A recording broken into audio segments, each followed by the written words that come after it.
Hello my dear student Mohammad sir, एक बार फिर से अपने प्रैक्टिकली वीडियो के साथ आप लोगों का अपने YouTube channel Patel coaching centre में आपका स्वागत करता हूं। देखिए बच्चों, आज मैं आप लोगों को क्लास 12 के फिजिक्स में जो प्रोजेक्ट लिखवाया जा रहा है उसका अभी तक मैं आप लोगों को 3 प्रोजेक्ट लिखवा चुका हूँ। तेज आपका चौथा प्रोजेक्ट है। तो अभी अपनी कॉपी में चलिए लिखिए प्रोजेक्ट कार्य 04। सबसे पहले इसमें देखिए उद्देश्य है, ऑब्जेक्ट है, एक मोमबत्ती एवं एक पर्दे का उपयोग करके मोमबत्ती की भिन्न भिन्न दूरियों के लिए अवतल दर्पण से पर्दे पर बने प्रतिबिंबों की प्रकृति तथा आकार का अध्ययन करना। ठीक है, ऑब्जेक्ट क्या है?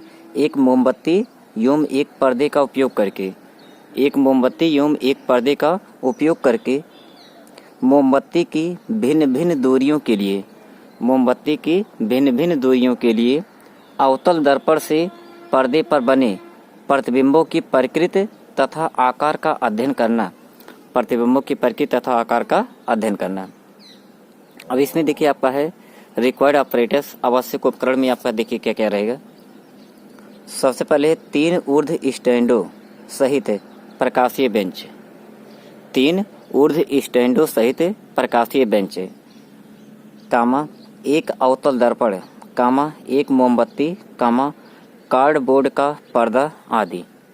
तो इतनी चीज़ों की मतलब इस प्रोजेक्ट को करने के लिए इतनी चीज़ों का आपको आवश्यकता होगी। पहला क्या हो गया? 3 ऊर्ध्व स्टैंडों सहित प्रकाशीय बेंच, 3 ऊर्ध्व स्टैंडों सहित प्रकाशीय बेंच, कामा एक अवतल दर्पण, कामा एक मोमबत्ती, कामा कार्डबोर्ड का पर्दा आदि। ठीक है। अब इसके बाद इसमें सिद्धांत है, प्रिंसिपल, किसी अवतल दर्पण द्वारा बने प्रतिबिंब की प्रकृति अवतल दर्पण से वस्तु की दूरी पर निर्भर करती है। सिद्धांत में है किसी अवतल दर्पण द्वारा बने प्रतिबिंब की प्रकृति अवतल दर्पण से वस्तु की दूरी पर निर्भर करती है। प्रतिबिंब वास्तविक अथवा आभासी हो सकता है।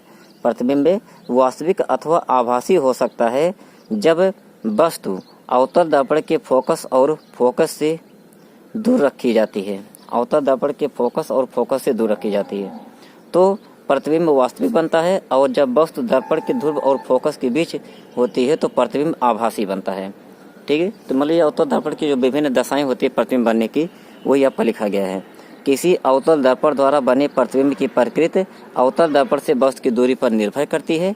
प्रतिबिंब वास्तविक अथवा आभासी हो सकता है जब वस्तु अवतल दर्पण के फोकस, ठीक है, अवतल दर्पण के फोकस और फोकस से दूर रखी होती है तो प्रतिबिंब वास्तविक बनता है, और जब वस्तु दर्पण के ध्रुव और फोकस के बीच होती है तो प्रतिबिंब आभासी बनता है। ठीक है। मतलब प्रतिबिंब एक आपका रियल होता है, एक आपका वर्चुअल होता है।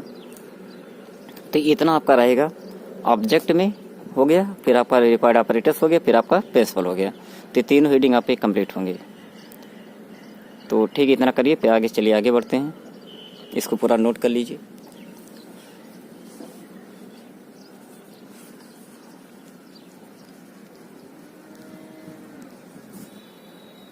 प्रोजेक्ट को देखिए क्रम से ही लिखते चलिएगा, जैसे पहले लिखवाया गया तो पहला, फिर दूसरा, फिर तीसरा आपका। ठीक है, इस प्रकार से आपका नंबरिंग में आगे बढ़ते हुए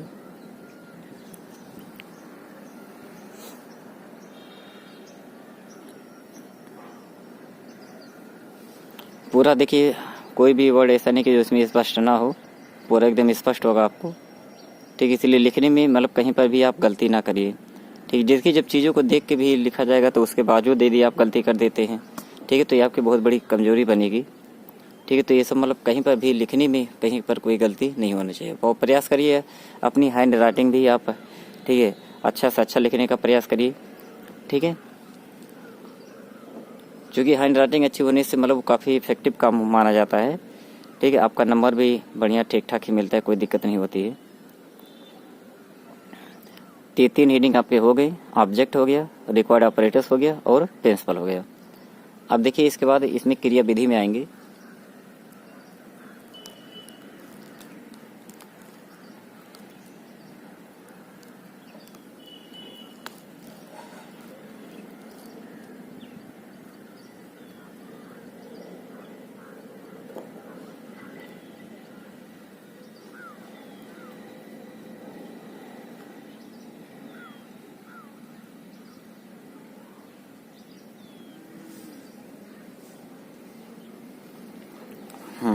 तो ये देखिए चित्र आपका इस प्रकार से है। अवतल दर्पण लगाया गया, देखिए मोमबत्ती है, प्रतिबिंब देखिए इसका यहाँ पर बना है ये पर्दे पर। तो चित्र को विशेष कायदे से आप देख लीजिए पहले। अवतल दर्पण वह दर्पण होता है जिसके उभरे हुए भाग पर कलई पाली से पेंट किया गया होता है अथवा जिसका परावर्तक तल क्या होता है, दबा हुआ होता है। उत्तल की परिभाषा यानी उत्तल दर्पण की इसकी एकदम अपोजिट होती है। तो पहला पॉइंट देखिए, दूर की वस्तु का क्रिया विधि में है। पहला पॉइंट है, एक दूर की वस्तु का अवतल दर्पण द्वारा पर्दे पर स्पष्ट प्रतिबिंब बनाकर दर्पण की लगभग फोकस दूरी प्राप्त करके दर्पण को प्रकाशीय बेंच के दाहिने किनारे पर ऊर्ध्व स्टैंड पर रखा। मतलब कि पहला पॉइंट इसमें, एक दूर की वस्तु का अवतल दर्पण द्वारा पर्दे पर स्पष्ट प्रतिबिंब बनाकर दर्पण की लगभग फोकस दूरी प्राप्त करके दर्पण को प्रकाशीय बेंच के दाहिने किनारे पर ऊर्ध्वाधर स्टैंड पर रखा। ये पहला पॉइंट आपका हो जाएगा। तो इतना पहले करिए और इसके बाद देखिए फिर आते हैं इसके दूसरे पॉइंट पर। चित्र भी देखिए आपके सामने पूरा बना हुआ है इस प्रकार से आपका, ठीक है कि अगर इस कंडीशन में बस रखी जाएगी तो प्रतिबिंब इसका इमेज देखिए इस कंडीशन में आपका बनेगा। चलिए फिर दूसरे पॉइंट की तरफ आते हैं।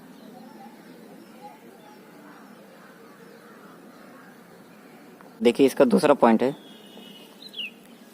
जब प्रकाशीय बेंच पर एक पर्दा तथा एक मोमबत्ती अलग स्टैंडों में लगाकर रखी, ये फिर रखा जो भी आप लिखेंगे। जब प्रकाशीय बेंच पर एक पर्दा तथा एक मोमबत्ती अलग स्टैंडों में लगाकर रखी तथा दोनों की ऊंचाइयां इस प्रकार से व्यवस्थित की कि मोमबत्ती की लौ की नोक तथा पर्दे का मध्य बिंदु एक ही क्षैतिज रेखा में हो। ठीक है, मतलब कि अब जो है, अब प्रकाशीय बेंच पर एक पर्दा तथा एक मोमबत्ती अलग स्टैंडों में लगाकर रखी या फिर रखा। ठीक है, ये तो आपका बस होता है, बालिका है तो मतलब कहेंगे लिख रखी, बालक है तो लिखेंगे रखा, लगाकर रखा तथा दोनों की ऊंचाइयां इस प्रकार से व्यवस्थित किया कि मोमबत्ती की लौ की नोक तथा पर्दे का मध्य बिंदु एक ही क्षैतिज रेखा में हो। तीसरा पॉइंट है, अब प्रकाशीय बेंच पर वक्रता केंद्र सी यो मुख्य फोकस एफ के चिन्ह अंकित किए दर्पण को प्रकाशीय बेंच के दाहिने किनारे पर रखकर। ठीक है, तो तीसरा पॉइंट था, अब प्रकाशीय बेंच पर वक्रता केंद्र सी एवं मुख्य फोकस एफ के चिन्ह अंकित किए दर्पण को प्रकाशीय बेंच के दाहिने किनारे पर रखकर। चौथा पॉइंट है, अब मोमबत्ती को दर्पण से अधिकतम संभव दूरी, अब मोमबत्ती को दर्पण से अधिकतम संभव दूरी अर्थात अनंत एवं सी के बीच, सी पर कामा सी एवं एफ के बीच कामा एफ तथा एफ पर तथा एफ और दर्पण के बीच रखकर इन विभिन्न स्थितियों के लिए पर्दे पर अवतल दर्पण द्वारा बने प्रतिबिंबों की स्थिति एवं आकार प्रकार को सारणी में लिखा। मतलब कि वही कैसे कि एक बार अवतल दर्पण के सामने अनंत पे रखिए, एक बार अवतल दर्पण के सामने वक्रता केंद्र से अधिक दूरी पर, अनंत से पहले किंतु वक्रता केंद्र से अधिक दूरी पर, फिर एक बार वक्रता केंद्र पर रखिए, एक बार वक्रता केंद्र मुख्य फोकस के मध्य रखिए, एक बार मुख्य फोकस पर रखिए, एक बार मुख्य फोकस और ठीक है मतलब कि जो दर्पण है का जो होता नहीं जिसे आप ध्रुव कहते हैं उसके मध्य रखिए। ठीक है, तो इस प्रकार से आपका विभिन्न स्थितियों में हम क्या करेंगे, मतलब देख करके जो भी आपका प्रतिबिंब बनेगा, ठीक है, प्रतिबिंब की स्थिति आकार और प्रकार को सारणी में क्या करेंगे, पहले लिख लेंगे। इतना काम पहले आपको कर लेना है यहाँ तक। तो इतना पूरा पहले कंप्लीट कर लीजिए। फिर इसके बाद देखिए आते हैं हम लोग ऑब्जर्वेशन टेबल यानी प्रेक्षण सारणी पर। तो ठीक है, पहले आपके ये चारों पॉइंट पहले आप नोट कर लीजिए, फिर इसके बाद आते हैं हम लोग ऑब्जर्वेशन टेबल पर।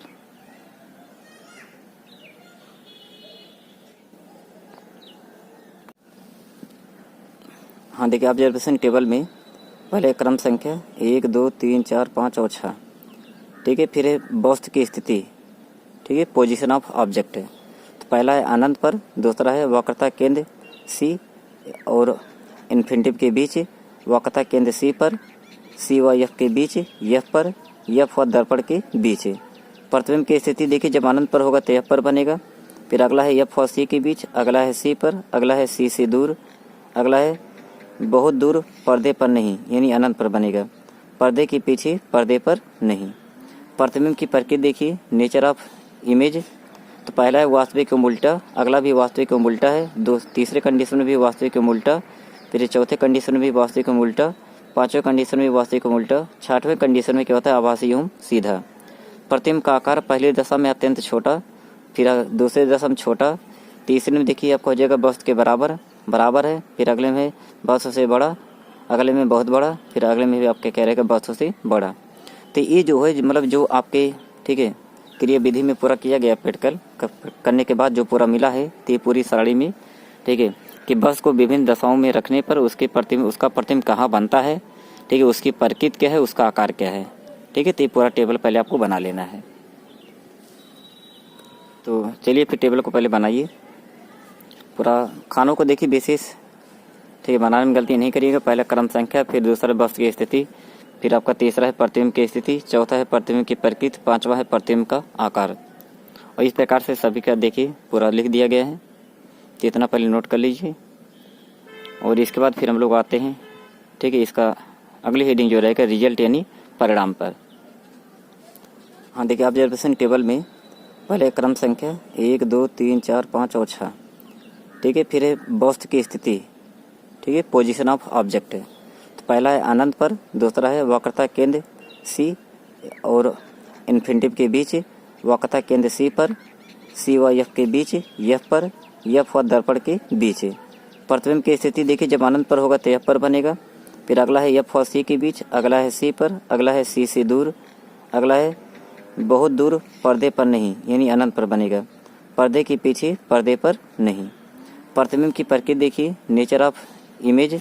तो पहला है वास्तविक एवं उल्टा, अगला भी वास्तविक एवं उल्टा है, तीसरे कंडीशन में भी वास्तविक एवं उल्टा, फिर चौथे कंडीशन में भी वास्तविक एवं उल्टा, पांचवें कंडीशन में भी वास्तविक एवं उल्टा, छठवें कंडीशन में क्या होता है आभासी एवं सीधा। प्रतिबिंब का आकार पहली दशा में अत्यंत छोटा, फिर दूसरी दशा में छोटा, तीसरे में देखिए आपको हो जाएगा वस्तु के बराबर है, फिर अगले में वस्तु से बड़ा, अगले में बहुत बड़ा, फिर अगले में भी आपके कह रहेगा वस्तु से बड़ा।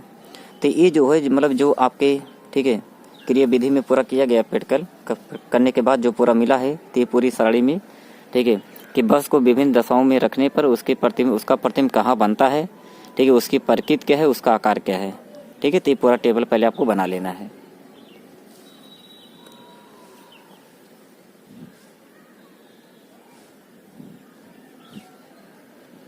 तो चलिए फिर टेबल को पहले बनाइए।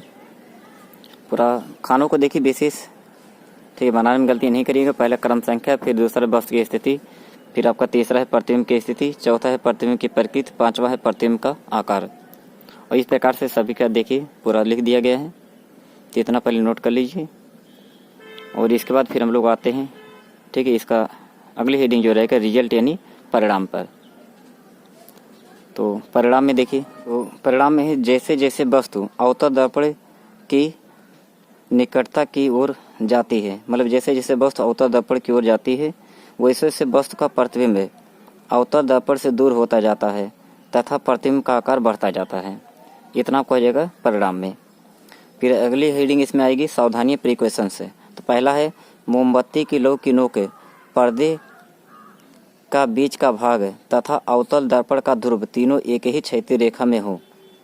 दूसरा है मोमबत्ती को धीरे धीरे सरकाना चाहिए जिससे कि वह बुझ ना जाए, ठीक है। तो मतलब कि परिणाम में सिर्फ आपको इतना ही लिखना है, जैसे जैसे वस्तु अवतल दर्पण की निकटता की ओर जाती है, मतलब अवतल दर्पण के निकट जाती है, वैसे वैसे वस्तु का प्रतिबिंब अवतल दर्पण से दूर होता जाता है तथा प्रतिबिंब का आकार बढ़ता जाता है। सावधानियां में है पहला पॉइंट, मोमबत्ती की लौ की नोक पर्दे का बीच का भाग तथा अवतल दर्पण का ध्रुव तीनों एक ही क्षैतिज रेखा में हो। दूसरा है मोमबत्ती को धीरे धीरे सरकाना चाहिए जिससे वह बुझ ना जाए, ठीक है। इतना पूरा आप कर लीजिए। तो ये आपके देखिए 4 प्रोजेक्ट आपके कंप्लीट है। तो हम फिर मिलेंगे अपने अगले नए प्रोजेक्ट के साथ 5वें, ठीक है, जो कि आपका लास्ट प्रोजेक्ट होगा। तो तब तक के लिए बाय।